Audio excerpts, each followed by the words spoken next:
अवस्थित कैर्मया सह योद्धव्यम् अस्मिन् रणसमुद्यमे यावदेतान्निरीक्षेऽहं योद्धुकामानवस्थितान् कैर्मया सह योद्धव्य अस्मिन् रणसमुद्यमे।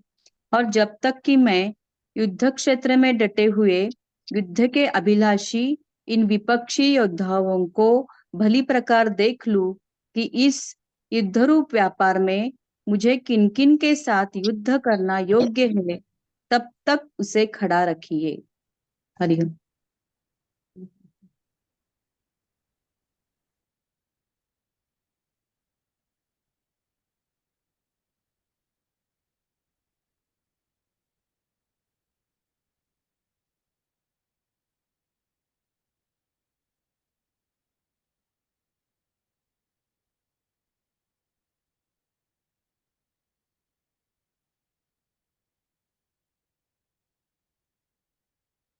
सबके पास रथ है।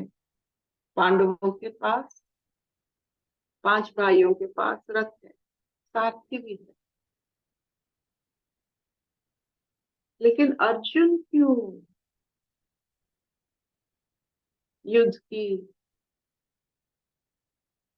समीक्षा लेना चाहते हैं और अपने सारथी को कहते हैं कि आगे चलो, मुझे सबको देखना। ये युधिष्ठिर भी कह सकते थे, किंग भी कह सकते थे, लेकिन क्यों अर्जुन ऐसे क्यों कहते हैं कि पहले हम देखना चाहते हैं कि युद्ध अभिलाषी विपक्ष कौन, युद्ध की इतनी लालसा किस किस में।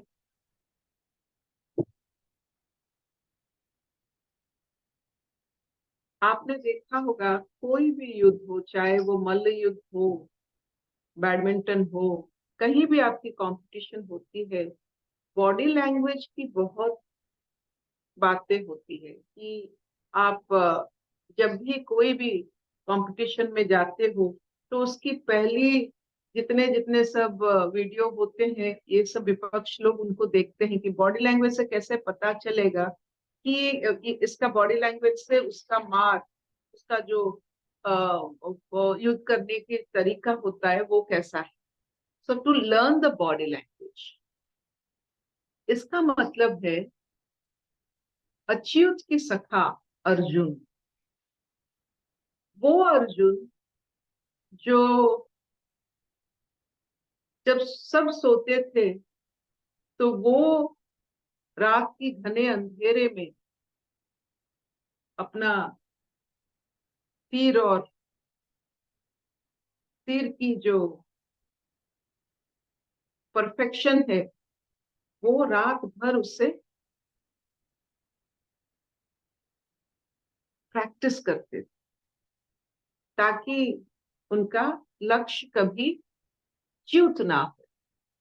तो लक्ष्य च्युत ना होना एक अच्युत है, तो दोनों अच्युत है, जैसा सखा वैसा भी और एक सखा। इसीलिए नर नारायण एक होते हैं, अच्युत होते हैं, क्योंकि जो अपना अच्छे गुण को नहीं छोड़ता वही अच्युत। जो समय आने पर अपने गुण को छोड़ देता है वो अच्युत नहीं हो सकता।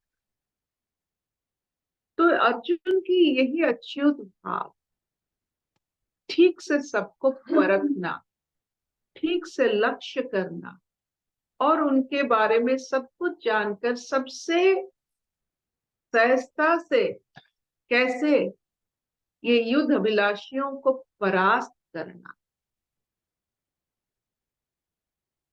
तो इसमें आप देखोगे कि अर्जुन के भाव में पराजय विजय की बात नहीं, उनके भाव में ये पहला शब्द